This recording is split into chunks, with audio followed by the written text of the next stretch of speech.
Hey guys, this is your girl Natural. Welcome back to my channel. I'm so happy you're here. So we are here to talk about Real Housewives of Orange County, episode 8. I got my notes here. Um, Definitely much better than the last two episodes. I felt like we both got some points of closure from the last two episodes, but we also got some continuation, right? We finally see Vicki. You know what I realized last episode? I didn't talk about the napkin throw. Let's talk about the napkin throw for a second. So, this is what I think about Tamra. I think Tamra is like our anti-hero. I think like she is what the internet culture would consider like a dark empath. You know, which I don't think she's really a dark empath. I don't think she's evil or anything. But I think that she can be impulsive. I think that she can be easy to anger. And I think that she is empathic, but she somehow has the dark side of it. You know, whereas like empaths, they really see the beauty in people and all of that stuff. I feel like Tamra is very, very receptive to corruption. And so that's what happened with Brooks, you know? Like, I remember watching in real time with Brooks. Well, not in real time, because that was like, what, 2012 or something like that. I watched that season probably a year or two ago. I got caught up in everything. And I just remember watching it, you know, in real time for me, not necessarily when it aired or whatever, but, you know, in chronological order. With the Brooks thing, initially I was like, guys, just leave Vicki alone. Just let her be happy. And I thought that Tamra was really making herself the center of attention. I thought that she was like being very vindictive and sabotaging something that should have just evolved naturally and organically between Vicki and Brooks. Which maybe I still think that to a certain extent, you know, if he was lying about things, maybe she should have let that come out, you know, organically. But at the same time, I get what she did. Now, in hindsight, I'm like, dang, she was spot on. I do think that she's, I don't know, like sometimes it's off, but maybe she's got some receptors that just like scope out corruption.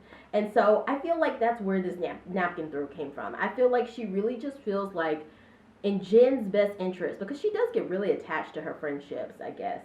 And I don't know how much of that is really healthy, but I do think that she genuinely cares for Jen.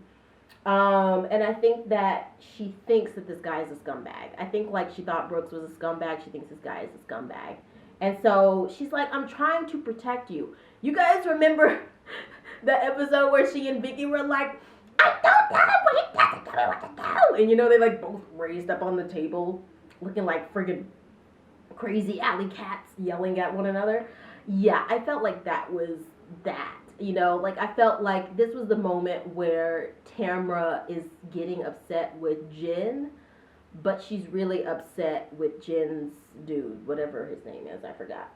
And I love that Jen and Taylor have formed a friendship because they're both from Oklahoma. And, like, you know, for some reason, Taylor's now calling Jen Big Daddy. I think that's classic. You know, it reminds me of just like when you meet someone from the South or you have a girlfriend that you just connect with just because you're both Southern, you know, you just start doing crazy stuff. You just like sit on each other's laps and push each other in the street and all kind of crazy stuff. You know, she's like, I don't know why she calls me Big Daddy, but that's my name now. I love that. The cotton candy.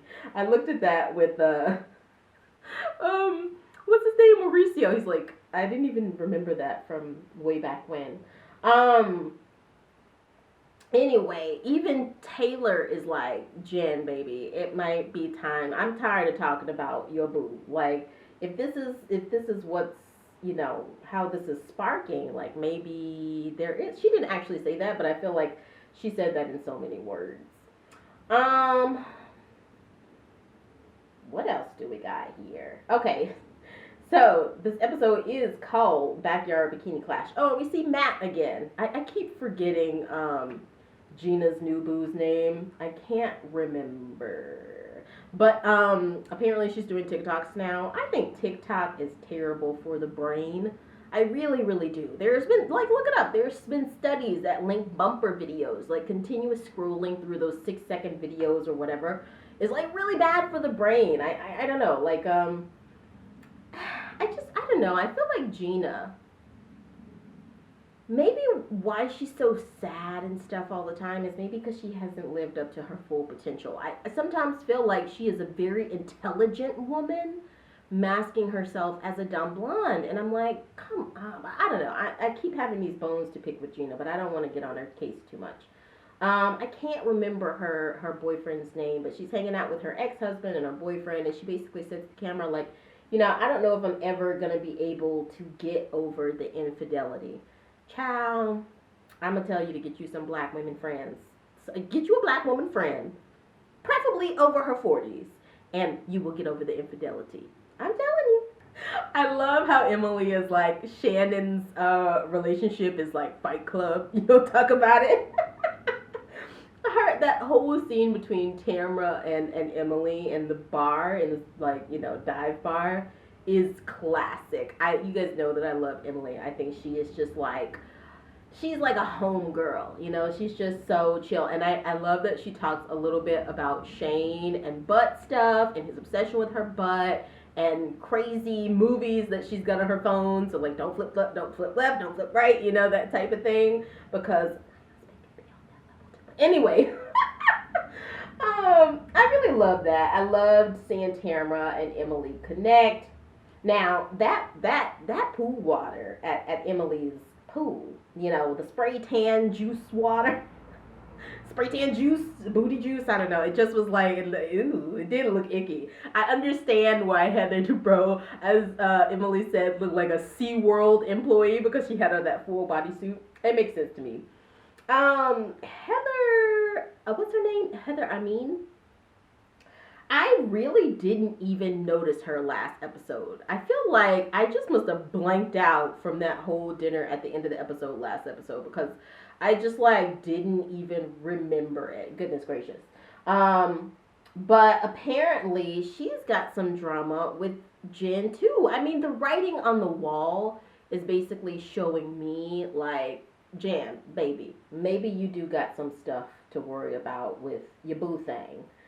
I also love seeing Jen and her boo thing go to I don't know if she was a healer or a Reiki artist or sound therapist, but that sound actually was wonderful. I felt like, oh my God, that's so relaxing. I would love to do something like that. I'm actually going to do acupuncture really soon.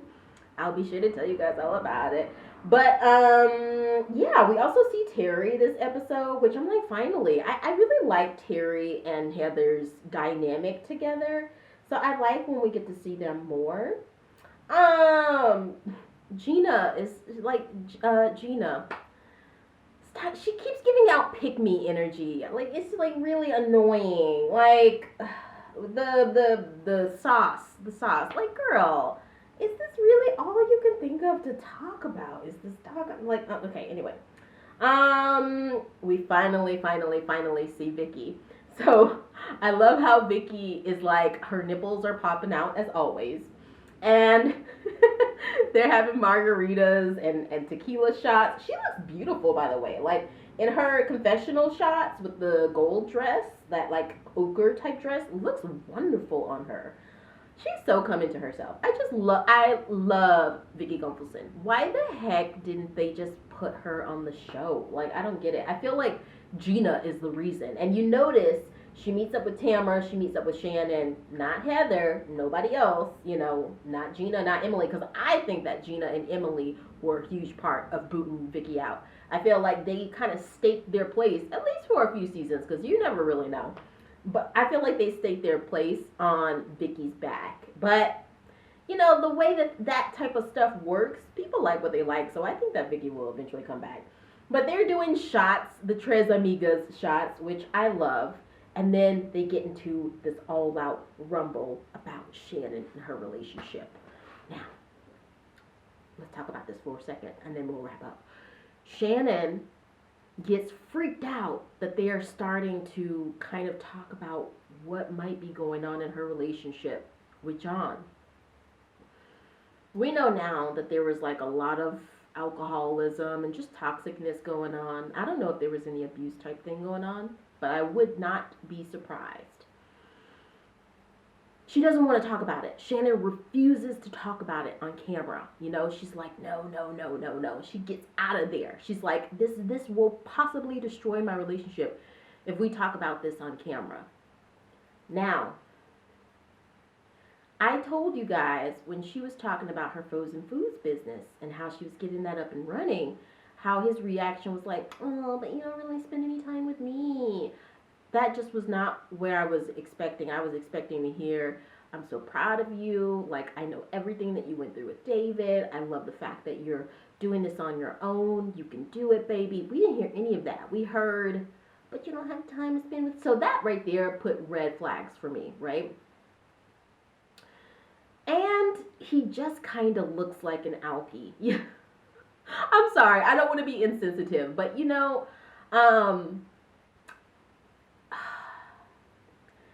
as someone who comes from a family where my mom's side is like really connected to the church and they like don't drink, don't do anything, they just party and dance and do the electric slide and maybe curse a little bit and eat good food, but they don't really dabble into the drinking and all of that stuff. And then my dad's side is like, totally alcoholics, not all of them, but a significant amount. And then also just, having looked at friends and family, from my own experience, alcoholism can really just make your face look wrinkly and gray and dry and sunken in, and just your eyes just start to look droopy and gray. It's just like everything kind of eventually starts looking gray. I was definitely getting those vibes from him, and they noticed that Shannon was drinking a lot more when when they started the season. So I feel like that was something that rubbed off from him. Not good. It's red flags. And Shannon is such a belle. It's like, don't let anybody drag you down like that. And then looking back, let's take this on back to early 2010s, whenever it was with Taylor, late 2000s, early 2010s. You remember Russell, Do you guys remember that intervention where Camille and Kyle and Adrian and everybody was there, and it came out that Russell had been abusing Taylor? I got those same vibes. Maybe not on the same level, but you've seen it with friends, you've seen it with family members, where people are covering up either substance abuse, domestic violence, emotional abuse, whatever it is, just that vibe of where they don't want to talk about their relationship. How do I put this? It's not that people in healthy and happy relationships are always out praising their partner and talking about how happy they are, but, and it's not necessarily that they're always happy. They'll put out there kind of what's going on, and there's not much shame to it. If they're going through some stuff, they don't really have much shame to say, hey, we had this all-out spat about the water hose the other day. I don't know whatever it is, Or, oh my God, I'm so happy he brought me flowers the other day, or she brought me flowers. I don't know. But for the most part, you're quite open. You're not airing everything. Hey, if somebody asks you a question or whatever, or if you feel like sharing something, it's not that big of a deal. When people are actively not saying much and or putting on this veneer, I feel like Brooks, I thought about that. But anyway, I want to know what y'all think.